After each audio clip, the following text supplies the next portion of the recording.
السلام علیکم ناظرین، ہم آپ کو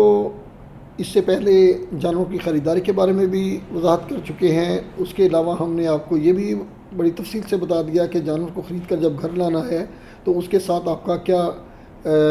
رویہ ہونا چاہیے، کیا آپ کا ایٹیٹیوڈ ہونا چاہیے کہ آپ اس کو طریقے سے ہینڈل بھی کر سکیں اور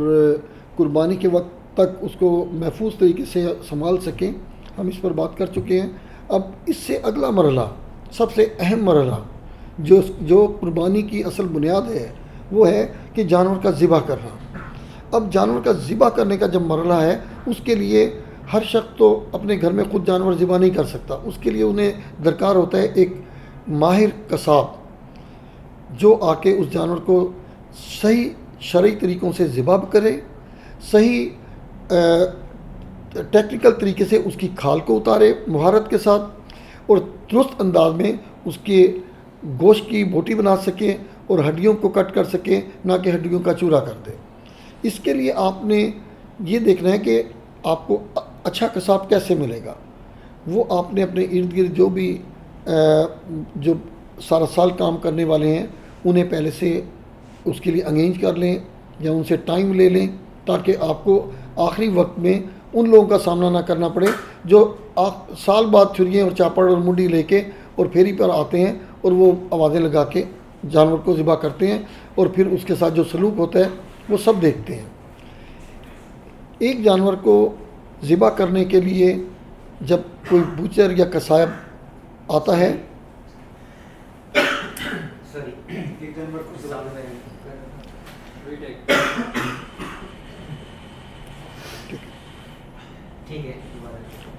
ایک جانور کو ذبح کرنے کے لیے جب ایک قصاب آتا ہے تو اس کے ابتدائی رویے سے ہی آپ کو اندازہ ہو جانا چاہیے کہ یہ اپنے کام میں کتنا ماہر ہے۔ جانور کو پکڑنے کا، اس کو گرانے کا، اس کو قابو کرنے کا ایک ماہر قصاب کا طریقہ مختلف ہوتا ہے، اور ایک موسمی یا سال بعد کام کرنے والے کا انداز مختلف ہوتا ہے۔ اسی طرح جب ذبح کرنے کا وقت آتا ہے تو جو ماہر قصاب ہے، اس کے اوزار، اس کی دھار اور اس کا انداز بتاتا ہے کہ یہ کس حد تک اپنے کام میں ماہر ہے۔ ماہر قصاب کے اوزار بھی کاروباری اور پروفیشنل ہوتے ہیں، اس کے اوزار انتہائی تیز ہوتے ہیں، اس کے ہاتھ کی گرفت اپنے اوزار پر مضبوط ہوتی ہے، اور اسی طرح اس کے ہاتھ کی دوسری گرفت جانور کے منہ پر بھی پوری مضبوط ہوتی ہے۔ اس کے بعد جب وہ جانور کو چھری پھیرتا ہے تو آپ یہ دیکھیں کہ چھری پھیرنے کے لیے کچھ لوگ ہیں جو جانور کو چھری اس طرح پھیر رہے ہیں کہ پیچھے سے آگے اور آگے سے پیچھے بار بار گھمائے جا رہے ہیں۔ یہ انداز ماہر انداز نہیں ہے۔ مہارت کے ساتھ جو ماہر قصاب چھری پھیرے گا، وہ چھری کو آگے کی طرف آخری حصے سے دباؤ کے ساتھ ایک بار پیچھے اور آگے پھیرے گا اور جانور کا گردن کٹ جائے گی۔ اس میں صرف چھری کا تیز ہونا کافی نہیں ہے، اس میں جو قصاب کی مہارت ہے وہ بھی شامل ہے۔ اس کی گردن کی گرفت اور اس کا تناؤ، گردن میں جتنا تناؤ زیادہ ہوگا اتنی گردن آسانی سے کٹ جائے گی۔ اگر گردن کا تناؤ کم ہوگا تو گردن آسانی سے نہیں کٹے گی اور کھال ڈھیلی پڑ جائے گی اور درست طریقے سے ذبح نہیں ہو سکے گا، اس کی رگیں صحیح نہیں کٹیں گی، اس کا جو خون ہے پوری طرح درست طریقے سے نہیں نکل پائے گا۔ اب یہ تو ہے ذبح کرنے کا، اور ایک یہ کہ جو ذبح کر رہے ہیں آپ اس چیز پر غور رکھیں اور اسے بلکہ پہلے سے تنبیہ کر دیں کہ بھائی آپ کی تکبیر کی آواز ہم تک ضرور آنا چاہیے۔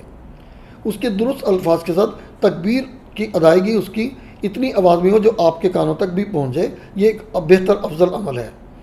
اس کے بعد اس نے جب کھال اتارنا ہے تو آپ دیکھ لیں کہ کھال اتارنے میں جگہ جگہ ٹک نہ لگ رہے ہوں، کھال کے ساتھ گوشت کا حصہ نہ جا رہا ہو۔ کھال اترنے کے بعد اگلا مرحلہ آتا ہے اس کے اوفل نکالنے کا۔ جب جانور کا پیٹ چیر کے اس کے گرین اور ریڈ اوفل نکالے جاتے ہیں تو اس کے لیے بہت مہارت کی ضرورت ہے۔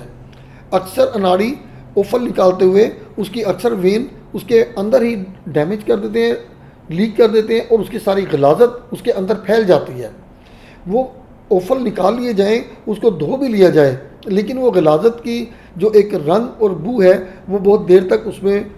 بسی رہتی ہے اور وہ کافی بعد تک بھی آتی ہے۔ اس لیے اس کا احتیاط کرنا بہت ضروری ہے کہ جب اس کا پیٹ چیر کے اس کے اوفل نکالے جا رہے ہیں تو اس دوران میں اس کی کوئی بھی ٹیوب پنکچر نہ ہو، کوئی لیک نہ ہو، اور بہت احتیاط سے، وہ جلد بازی میں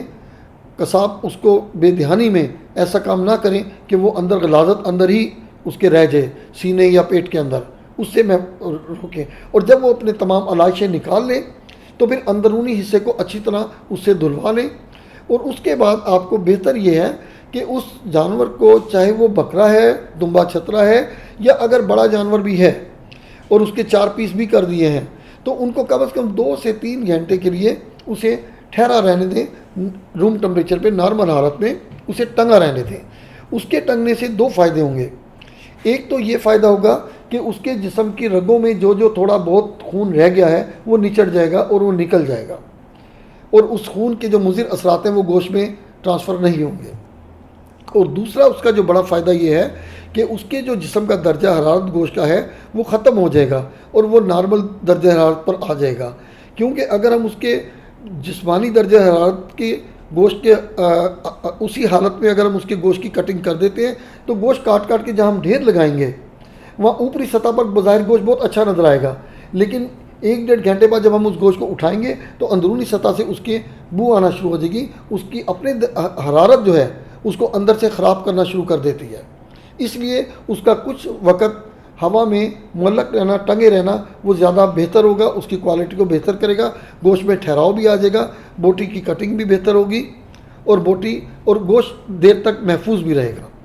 تو اس لحاظ سے آپ احتیاط کریں کہ قصاب جلد بازی میں کہیں ایسا کام نہ کریں کہ آپ کا اتنا ایک بڑا قربانی کا ایک قیمتی جانور وہ بجائے مستحق لوگوں تک، آپ کے دوست احباب اور رشتہ داروں تک اور آپ کے خوراک بننے کے بجائے وہ ضائع ہو جائے اور وہ کھانے کے قابل نہ رہے۔ یہ بہت ضروری ہے۔ اس کے ساتھ ساتھ ہم آپ یہ دیکھیں گے کہ